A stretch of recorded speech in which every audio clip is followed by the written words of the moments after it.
till date, I have people, especially girls, like that are my age, that will say stuff like that, like, you better say na make I no marry you than say I can't marry, can't carry children, can't they suffer, stuff like that. The doctor came in and was doing the exact same thing I did, and I just stood there just saying, God, please. And I just looked at the doctor's face, and they just kept on, with the CPR pumping his chest. And then, the doctor said she shook his head. And I just heard those words, time of death.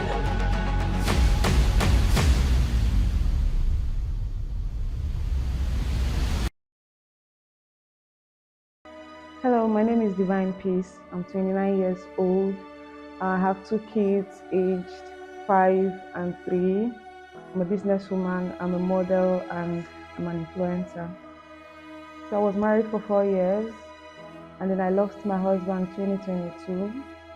It started from the COVID period. He was sick, but prior to that, he used to be sick. He had like ulcer or something like that. But unknown to me, he always knew like he had stuff. But he said, oh, it was just ulcer, and that was what I believed, because I didn't know. He's a doctor, so I felt he knows better how to take care of himself. Well, then during the COVID period, I think that was 2020 or something, I was pregnant for my daughter, my second child. So he was sick, and then I too became sick. Everybody became sick. I think we had COVID, but we just quarantined ourselves inside the house. So, but then after the whole stuff, I got better. My son got better, but then he didn't get better. So later on, he traveled, said, oh, he wants to go and seek medical care and all of that. So later, he wasn't like in the picture then. He just traveled. He didn't want me to know, or the kids to know what was happening. And then, because he was sick, and then he tried as much as he could to hide the sickness. Even before getting married to me, he just didn't tell me, and I didn't really know. And then, before the whole tests, all these tests they do before you get married, he didn't really want us to do all of that, going into all of that, and I was very naive. So I just went with it. So after some time, after the whole sickness, he traveled, said he wants to go and get better medical attention. So I kept on calling, and then, oh, I want to come and see you. But then he said, no, don't worry, I'm getting better, and all of that. And at a point, I just packed my stuff. I carried my baby. My baby was very, very young, very, very, like few months old.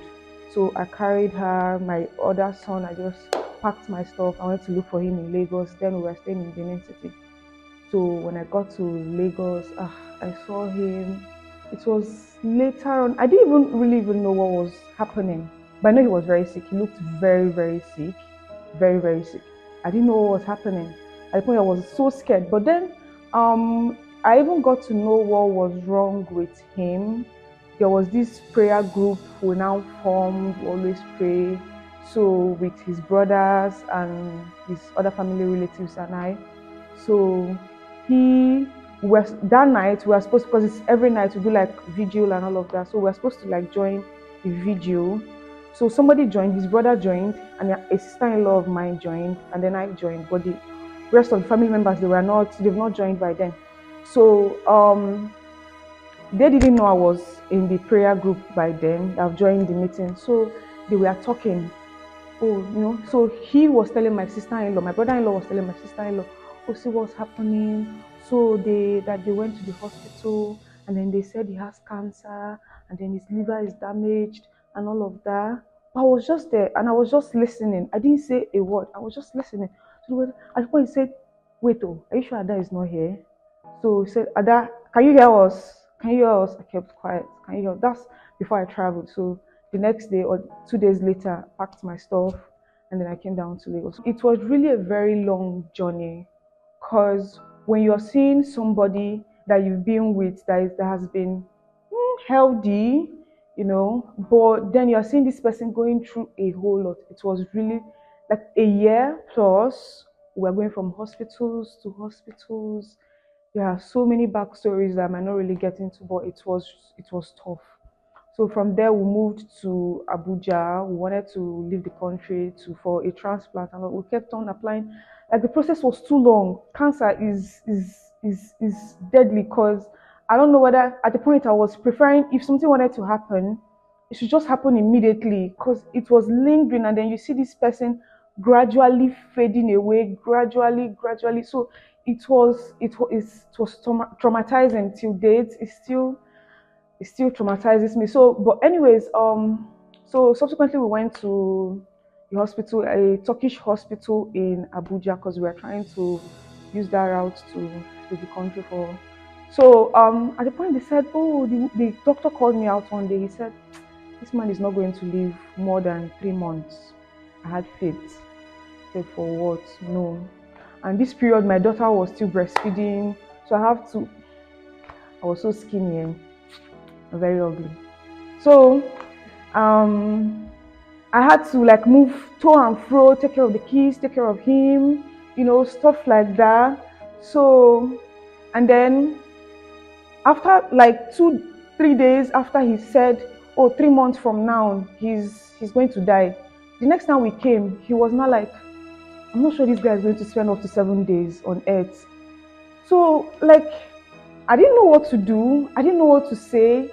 So like everything they were doing, they were just more like they were managing him, just waiting, so he passes on and all of that.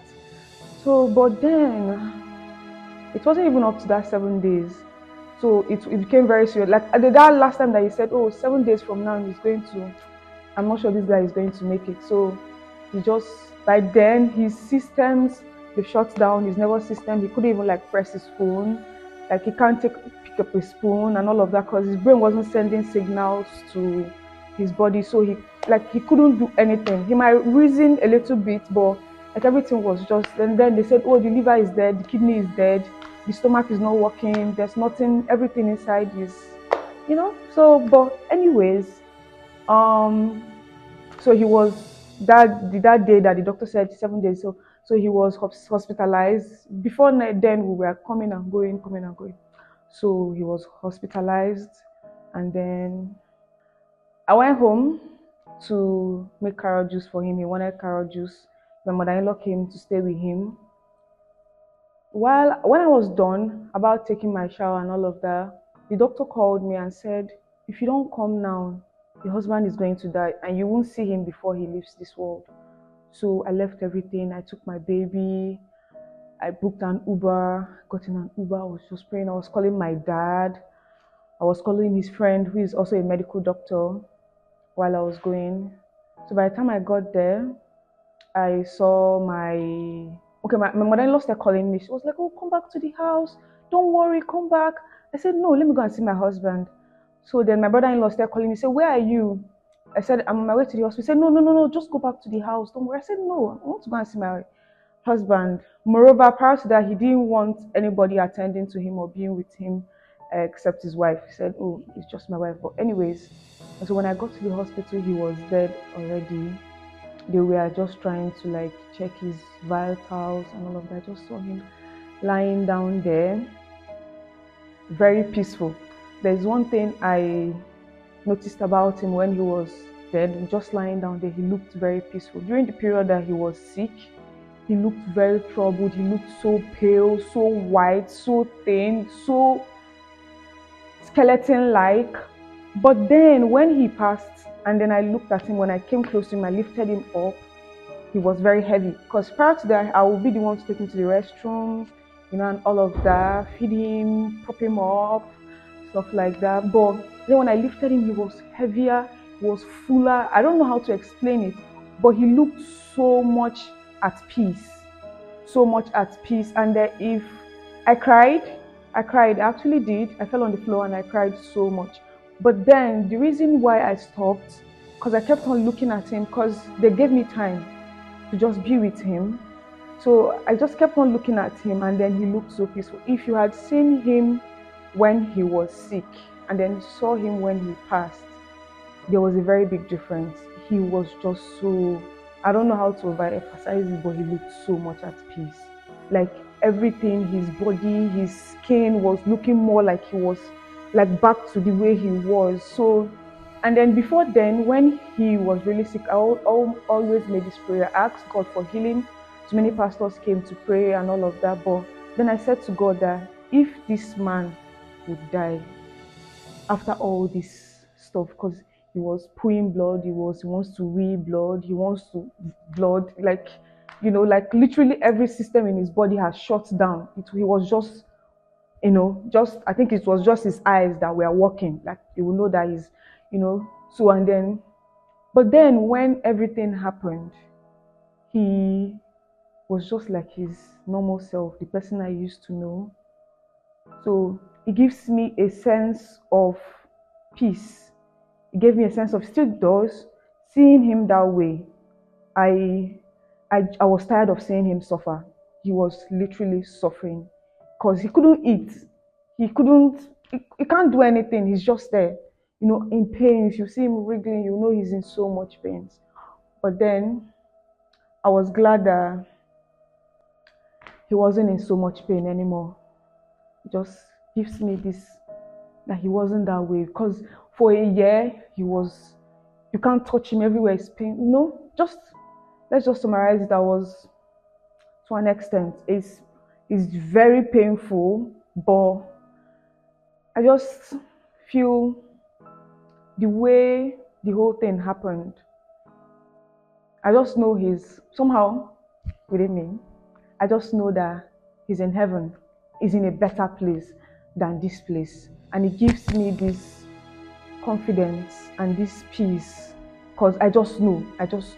It was quite obvious that he's in a better place than he was before. Some of the things that people said to me after he passed was, oh, small girl, fine girl like you, how will you, hey, all those kind of stuff. So when people come to like sympathize, once they don't really know me, maybe they know my in-laws and all of that, when they come, they'll be like, hey, is it you?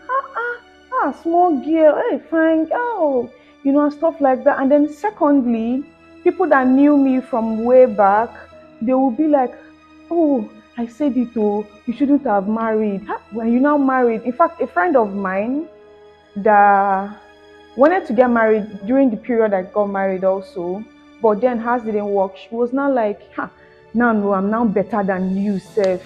You see, I'm now better than you. And then most people, even till date, I have people, especially girls, like that are my age, that will say stuff like that, like, you better say, make I no marry, than say, I can't marry, can't carry children, can't they suffer, stuff like that. So I think that was one thing, that especially was something that when people say it to me, I still get it till date. I still get it to date. But then I had a very strong backbone. I had my in-laws. Let's not forget my in-laws. They are very wonderful people. I had my family, my brothers. I just had a whole lot of my husband's friends, two of his friends specifically. I had like an army of men behind me. So I didn't really feel the impact, in as much as I missed him greatly and so much. But then I had like, people to stand behind me and all of that. So in as much as their words got to me, but then I moved on from it. One weird experience I had was I couldn't sleep. For a very long time. I couldn't sleep. And then before I could sleep, I would get really high. I would drink so much alcohol before I sleep. I would drown myself in so much alcohol so I could sleep and then forget. If not, I would stay awake. I wouldn't sleep. And then also I was having this forgetfulness when I'm driving, but that even happened like a year later. So I still noticed it was happening, but I wasn't really active doing something then. So, but then when I moved to Lagos, started driving, I would be driving, just going this way, and then I forget I'm driving. I don't even remember what I'm doing. I just know that I'm just here doing absolutely nothing. I would just be driving. I would just, we had, there was even a time I was with a friend. I think she was one that snapped me. I almost, that day I would have killed myself. These lanes that there's like something between it, and then you can go here or you can go there. I was just driving and I was going straight into that stuff, and I was just looking at it like this, just holding the steering, looking at it like this. I was just driving down. She was one to say, she was like, beg, don't kill me, oh, don't kill me, oh, enter, enter, enter, enter. So something like that, like I would be here and then talking to you, and then I just forget myself. I think I just snapped out of it recently. I just forget myself. Like, one thing I thank God for, I have people around me. This stuff that about the forgetfulness and all of that, my neighbors also helped me, because they noticed when I moved into the compound newly, when we're having like meetings, and I'm just sitting down, like, I might even be talking, I might just be talking to you, and then I forget what I'm saying, and I'm just looking at you, like, I don't know. Like, even if you ask me what was I thinking about, I don't know what I was thinking about, but I just phased out and I'm just looking at you this way, and I'm just staring at something. So yeah, I think that's one experience. And then also, I had this anger. I didn't want anybody talking to me. Don't talk to me, please. I don't want, like, I don't want to talk to anybody. I don't want to speak to anybody. My mom, my dad, my kids. In as much as I stay with them, I take care of them, but I don't want them to touch me. Don't come close to me. Just stay there. I could give you maybe anything you want, or, but don't touch me, please. Just stay there.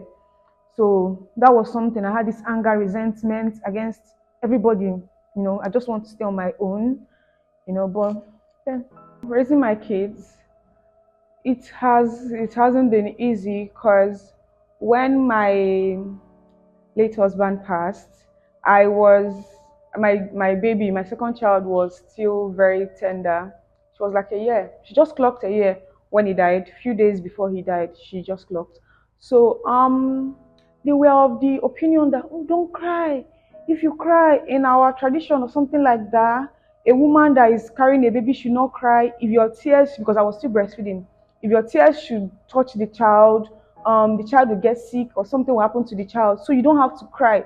So I had to teach myself not to cry, because I was scared something was going to happen to my baby. Because even during the burial and all of that, they came around, so many women, they surrounded me. They were like, don't cry, yo, don't cry. If you cry, remember you have a baby, don't cry, yo, don't cry. So I was like holding myself, and then one person was like, oh, let her cry. I was like, no, she should not cry, and all of that.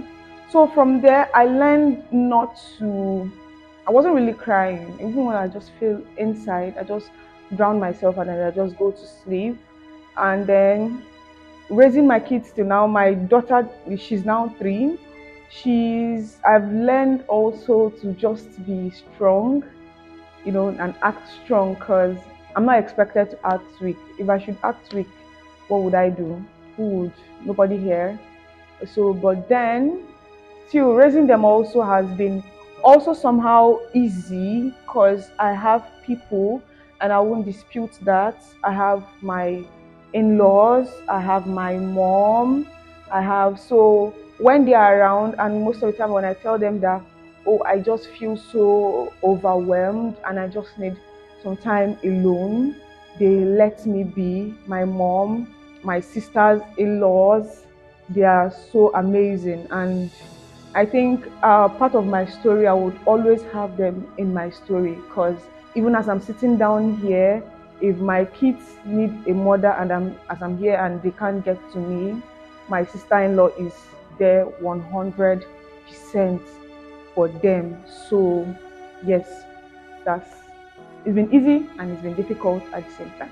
One of my greatest accomplishments during this journey would be literally staying alive, not being able to, because if I tell you the thoughts I've had, but then I still look back and then I see my kids, and then another great progress I've made is with my kids. The love, the affection, the attention we both have for each other.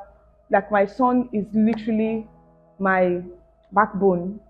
And then I think that's everything to me. that's everything. Coming back home, seeing them all happy, because I remembered during the period that my late husband was very sick, and then the period that he also died, I was always lashing out. I beat my son so much, so much.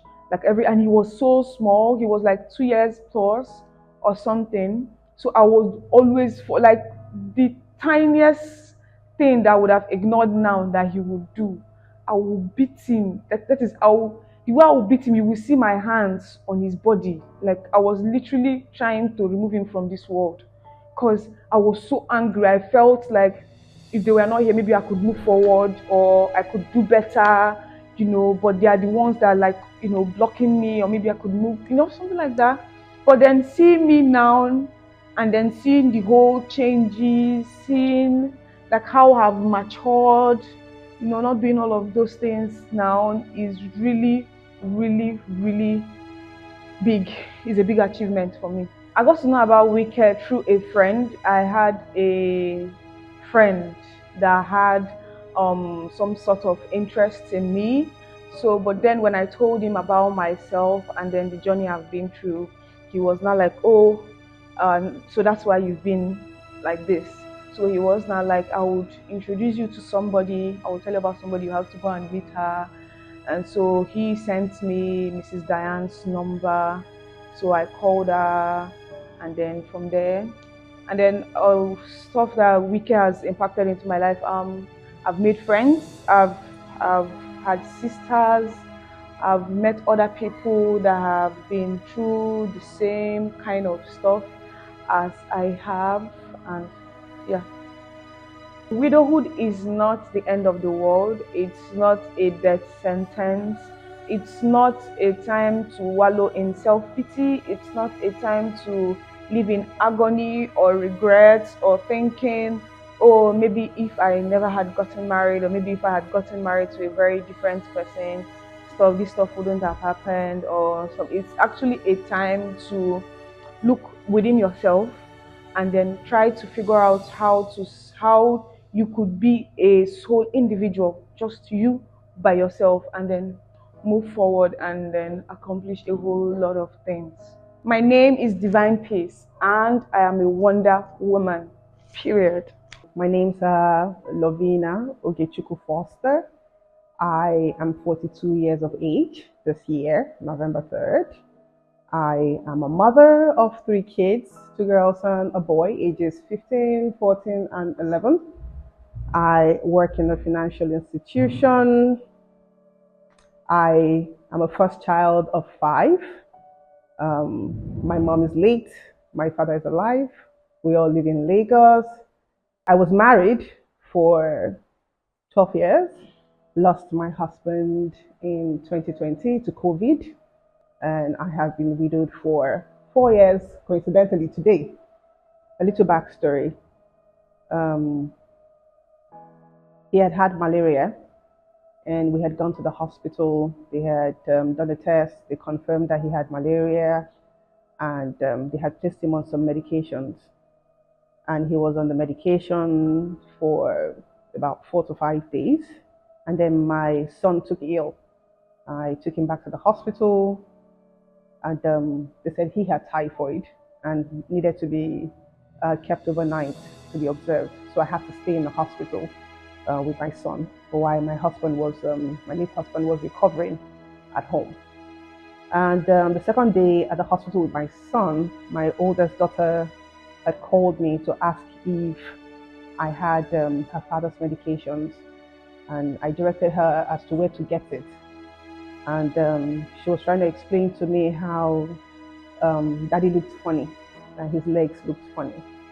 And I was, like, oh, what was that? What do you mean? And I thought she was being dramatic, but then I promised her that I was going to come home. So I got a nurse to watch my son. I left the hospital, and I went back to the house.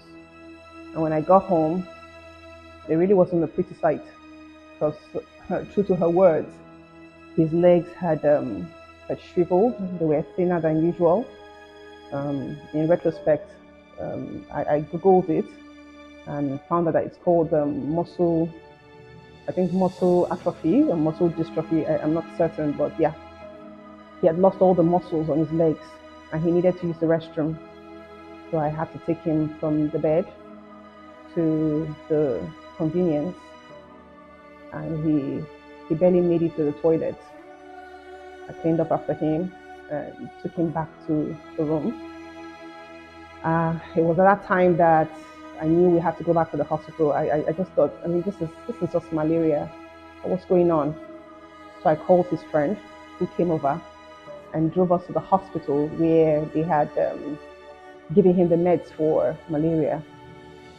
And while they were busy, maybe checking his vitals, everybody was just acting weird. It was just an awkward atmosphere. And then the doctor called me aside to ask about his history. My late husband had some underlying ailments. He was diabetic for many years, had some cardiovascular issues. I explained all that and how he had been on some regimen. I had his bag of drugs with me at the time, just as evidence rather to show the doctor. And the doctor told me how they couldn't treat him. And I was like, I mean, he was here barely a week ago, and you guys gave him medications for malaria. And they said, oh, yes, they know, but we have to go and test him for COVID until we certify that he's COVID negative, then we can bring him back to the hospital. I was pissed. I was like, what do you mean COVID? This guy, my late husband at the time was very paranoid, following the news. He wasn't going anywhere. He was indoors. He was very paranoid about COVID. So I was pretty certain if there was anybody that would never get COVID, it would be him. So I was very sure, So I was pissed, and I was like, you know what, let's leave here. I told his friend, let's go, and none of the medical practitioners would help us to the car. So I took him with his friend, and we drove to another hospital there in Ikoyi as well, and we were also turned back. We barely made it out of the car. I came down, I went to the hospital, told them everything, and the doctor told me too that I had to go and get a COVID negative certification first before they treat him. It was at that point I started doubting every confidence I had that he would never be COVID positive. I started getting scared. All my nervous system was shot. Usually in times like this, I could think, I could plan, contingency plans, all of that. I couldn't do anything. I froze. I said, what if? So we got into the car, and I asked his friend to take us to the closest COVID center, and that was at Oniko. But then the place was full, and they advised us to go to Yaba. And then we drove down to Yaba, and we sat down to get, we joined the queue to get tested. And, they saw him, and they kind of like put a rush to his test. But the funny thing is, they said, okay, the test will be out in 48 hours. At the time, it usually takes like 5 days, and they will put a rush to it, and it will come out in 48 hours. So we got into the car to leave, and one of the hospital attendants there at the COVID center, Yaba, advised that we keep my late husband. We admit him in the hospital, and I thought it was a good idea. But my husband can be a little bit dogged, and he was like, "No, there's no way I'm staying here." He was adamant. So we decided to drive back. On our way back to the island on the third mainland bridge, he started feeling dizzy. His eyes was turning. I was confused. I was in the back seat with him. I was confused. I was like, "What's going on?" I threatened him. I said, don't you dare leave me." And his friend said, "You know what, Mrs. Foster, let's go back to the hospital."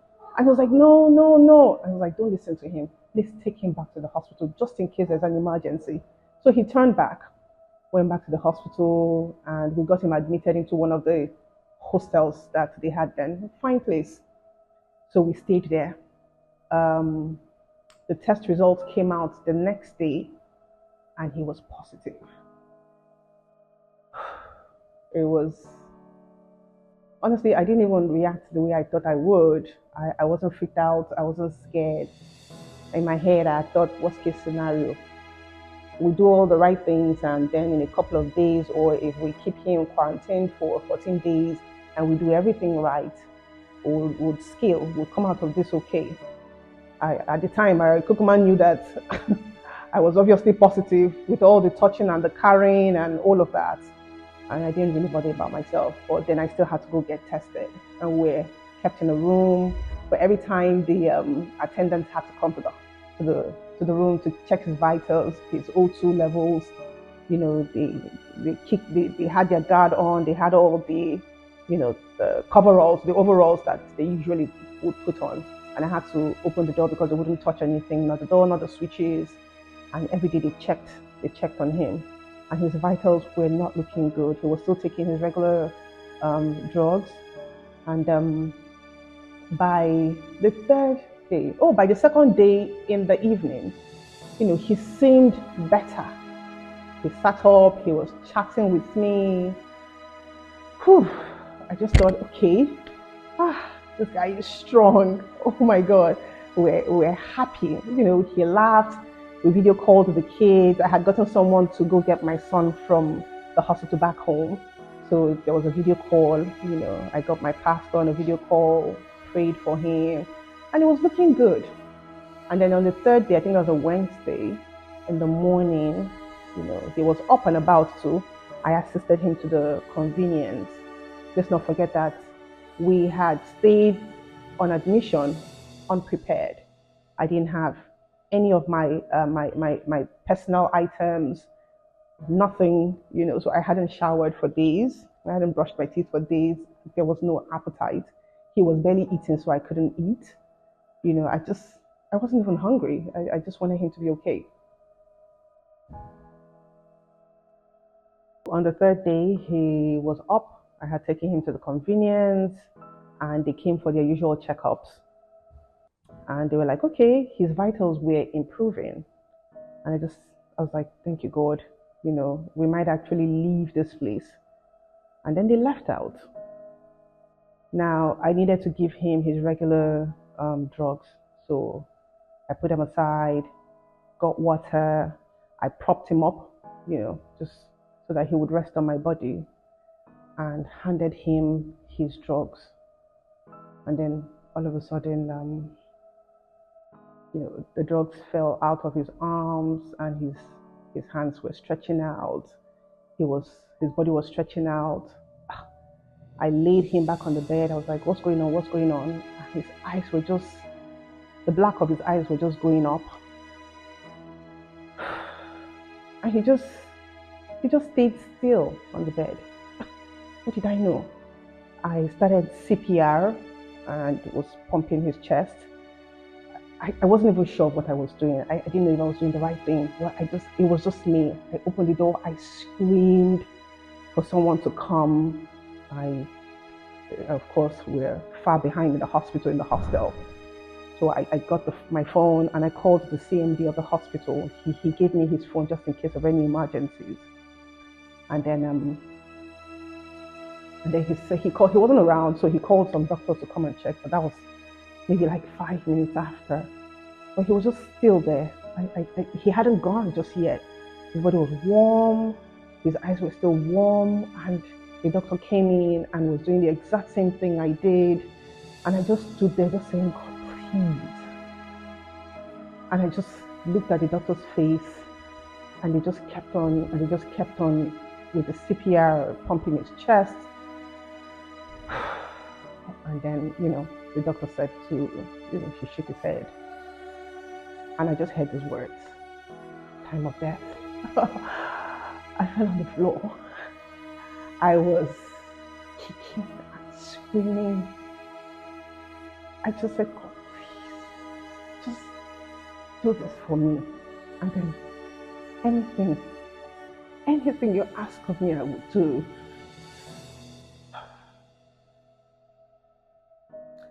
Well, nothing happened. I did hear something.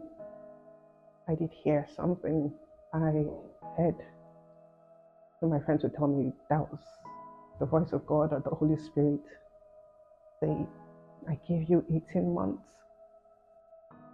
I didn't understand it at the time. That's what I kept on hearing. I gave you 18 months. I screamed. I shouted.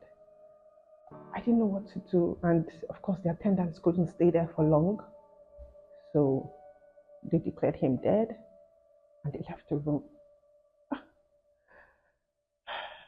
It was hard to believe. I missed my crying. I was laughing. I was chuckling like this must be a joke. The things that you watch in the movies, things that you hear far away from you has come right to your doorstep. A few minutes later, maybe 20, it was raining so hard. It was raining so hard that day, June 17th, 2020. Say 20, 30 minutes later, the people from the mortuary, they came to pick his body. What worked to my advantage was the fact that nobody would open the door without me, without my consent, because they couldn't touch the doorknob, nothing. It was a COVID era. So the door wasn't locked. They knocked and waited for me to open that door. I refused. I was like, I'm not opening that door. They called the CMD who called me and told me that they needed to take him. I was like, no, just in case someone got it wrong. I mean, you've heard these things, miracles happen, someone died, 3 hours later they woke up. Just wait. They were so in a hurry. I sat down on the floor. I didn't open that door. They left. They didn't come back. And I sat down there waiting. I stayed with him, sitting on the floor and just waiting. For another 24 hours, I was waiting.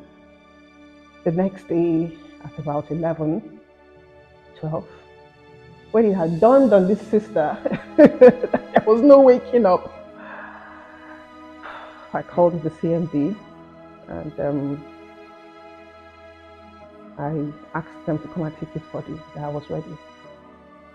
Of course, they were upset too that, his body had been tough and it would have been harder. So it took them another 2 hours to come to get him. And I just stood there in that empty room. I hadn't showered, hadn't done anything. I was alone.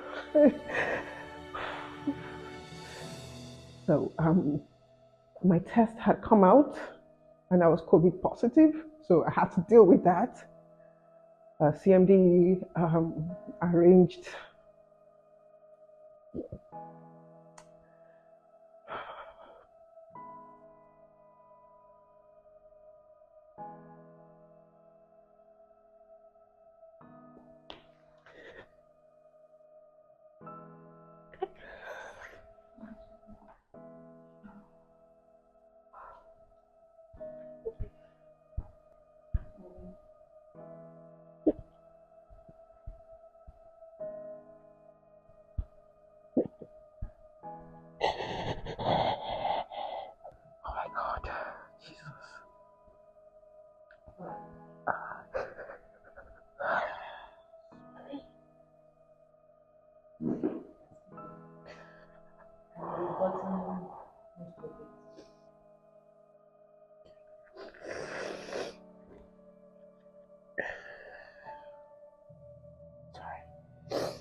something someone said to me.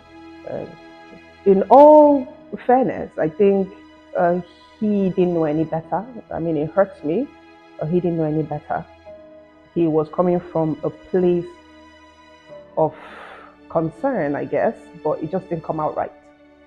So he asked, so what do you have? What did your late husband leave you? Was there a property? Are there assets? And I mean, it was pretty early for me to start organizing in my head in that regard. But I said nothing. And he said, how? Why would he do such a thing? Just like that? And so what will you do now? I mean, I would expect things like that from someone that didn't know what we had been through. He had been sick for a while, so all resources were expended on taking care of him.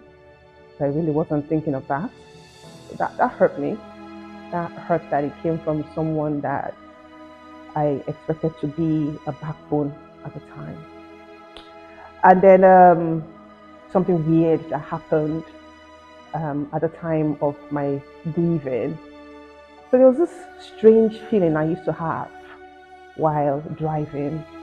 I learned later that it's some kind of phantom feeling. I would lose feeling in my legs. I wouldn't know if my legs were on the throttle or on the brakes while I was driving. It was like, I wasn't present anymore. So the first time I felt that, I was on the on the Lekki Expressway, and I wasn't sure what I was doing with my leg, but somehow the Holy Spirit helped me to navigate, and I pulled over and I just came back. I came to, I turned on the music high, really high. I think I even bust one of my speakers at the time. And then I finished my journey. I was on my way to work. The next day, I didn't go through that same route. I went through a back road that would not require me to drive on a certain speed. There was a lot of traffic on the back road, so I went through that route, and I would always turn on my music. It made me grounded, it made me present, it made me in the moment while I was driving. So that was one weird thing that I noticed. There was forgetfulness. I was always forgetting. So that was another thing. There were two weird things that happened to me. The forgetfulness I learned from WiCare Lekota Foundation. It's called the widow's brain. Apparently, there were things that happened to women like me, different weird things, but the widow's brain was pretty common. There was a lot of mindlessness. You keep a cup here, and then you look around and you can't find the cup. I swear, I check everywhere. I don't see the cup, and I get another cup to do whatever, and then turn back and the cup is right there. There's so many things. Making calls, it somewhat affected my work because my job is pretty mental, so that also caused some kind of discomfort. When my husband passed, I had an 11-year-old, a 10-year-old, and a 7-year-old. Very expressive kids because they were literally raised by their father. And God, were they expressive. They said everything and anything they wanted to say at the time. Some I understood were normal, some hurt me. It wasn't their intention, but at the time, it was hard to help them. I could barely help myself. So helping them was hard. I had some times where I would run away from home for days. Story for another day. I didn't want a reminder of where I was coming from. I didn't want to be in the same space where my late husband and I had shared. When I would move back to the house, I couldn't go back to the bedroom, so I would sleep in the sitting room. And that went on for a while until one day I caught my youngest daughter sleeping on the floor beside me. I stood up to use the restroom and I stepped on her. I knew that, I had to deal with my issues. So I walked past that. But raising my kids, I would say I am blessed. Yes, they are expressive, so it was kind of like easy to hear what it was they were thinking, hear what it was they were feeling. They loved to talk about their dad, and even as that hurts me, I knew it was important that they did that. All the fun things he did with them. Now, the dynamics of our relationship while he was alive was because his job was flexible. He spent a lot of time with the kids. I did a lot of back-end work, very administrative. He picked them up from school, took them to school, took them swimming, taught them how to play chess, took them out. They were pretty bonded. So when he passed, I was lost. I started to learn to raise my kids, started to get to know my children all the things he used to do that he helped me out and I took for granted, I had to deal with. I had to get to know my daughters, my son, and the way they would compare. Oh, when daddy was alive, daddy would do this, daddy would do that. I tolerated that for some time. At some point, I said, this is mommy's regime now. This is what mommy can do. This is what mommy is going to do. And we would sit down, we'll talk about and make plans, and I would carry them along for any shortfall in what they used to enjoy. I would explain, okay, this is for now the new normal. And as as God would have it, it's been 4 years. My oldest is 15, and the second turned 14 last month, and the other one 11. And it's been an interesting journey, getting to discover myself and getting to know them. And they are resilient children. So there are good days, there are not so good days, but I take it one day at a time. And of course, with God and a community, a very supportive community. So I've got my family, my sisters, I've got my best friend, I've got even my neighbors, everybody pitching in. I've got mentors in church around me, and it's been an interesting journey. It's been getting to know self-awareness. Oh God, I was so confused because I got married pretty young, or maybe slightly immature, and everything I had done, I would say my late husband literally raised me. So losing him, I regressed many years. It seemed like I knew nothing about myself. I did everything he wanted, everything he liked. And I remember Diane saying, start from the smallest things, start from what your favorite colors are. And I thought my favorite color was black because I know my late husband liked dark colors. Everything was dark themed. And she now said, you want to find out what your favorite color is? Open your closet and look at what colors, is the most in your wardrobe. And I got there and I saw red and I saw purple.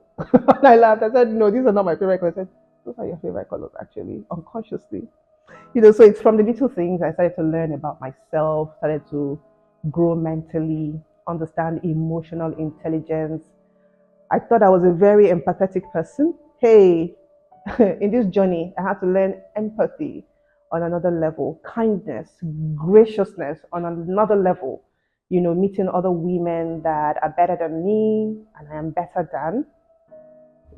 It's my accomplishment or my greatest achievement would be the journey of self-awareness, a journey of getting to know myself and by extension, my children, teaching them. And it's still an ongoing process because there are days where you would score me 100 and there are days where I will be owing score. So I think so far, understanding that, opening my eyes to that part of life, which I was pretty ignorant or oblivious to. Yeah. WiCare Lekota Foundation. Okay, so I mentioned that I tested positive for COVID, so I had to be in isolation for a few days, and 9 days precisely. And in that time, there was some quiet. I was in a place of, solitude. I was praying, I was worshiping, and all those things we would watch for film where you go join Alcohol Anonymous, Sex Anonymous. I just thought there should be some kind of support group for people like me. So I went online and I found 3 actually, and I chatted all 3 of them.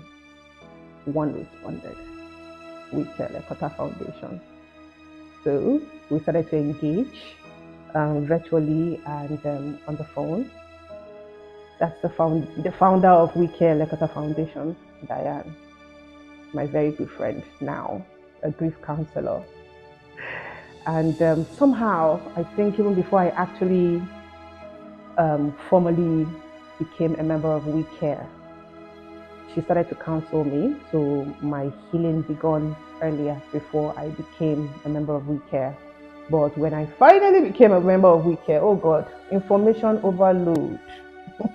I learned a lot of things and journey with them, doing this journey with my sisters in that community has been very helpful in understanding myself better, understanding this journey, taking each day as it comes. And I, I don't know how I would have survived without having them in my life. So yes, they have impacted positively, greatly, immensely in healing, in dealing with my grief, in parenting, emotional intelligence, self-awareness, and even thinking about my future. So honestly, they have greatly impacted in my life. What widowhood is not. Oh God, widowhood is not contagious. It is not a curse. Okay, it's not some kind of disease that if you hang out with me or talk with me, then automatically you catch it. No, that's not what it is. It is not a death sentence, and it is not a forever pain. So it's not like because one part of my life is dead, automatically I am crippled. I look like a deadbeat individual. No, I am Lovina. I am a daughter. I am a mother. I am a sister. I am a niece.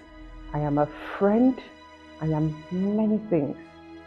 So the fact that I am no longer Mrs. Somebody doesn't mean that my world is over. So widowhood is not all of those things. If not, it's just an exit from somewhere and a beginning of something new. I am Lovina. I'm a winning woman.